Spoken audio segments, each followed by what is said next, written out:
Retour en France, le marché de la drogue est l'un des plus importants d'Europe en termes de consommation. Il représente environ 1,2 milliard d'euros. Des voix se font entendre pour dénoncer le système de prohibition, un des plus répressifs d'Europe. Le simple fait de sortir un joint pourrait également créer des exploits. En 2019, une proposition de loi relative à la légalisation du cannabis est déposée à l'Assemblée nationale.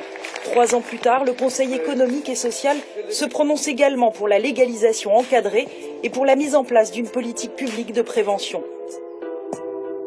À Amiens, le quartier nord, celui d'Étouvie et le sud-est de la ville, les 3 principaux points de deal, le trafic de cannabis prospère malgré l'action de la police.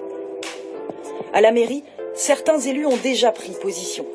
La légalisation, elle permet de mettre des moyens nouveaux. C'est-à-dire qu'effectivement, structurer une filière, ça veut dire la structurer comme celle des drogues légales aujourd'hui, qui sont l'alcool et le tabac. Aujourd'hui, c'est l'objet d'une politique publique de santé cohérente, c'est de pouvoir accompagner correctement les gens qui sont en situation de dépendance et de pouvoir les aider à sortir de cette situation. On souhaite que la ville d'Amiens puisse se positionner en dynamique autour de cette question de la prévention, autour de cette question de comment faire évoluer les choses pour être beaucoup plus cohérent et puis arrêter de cacher sa tête dans le sable sur ce sujet.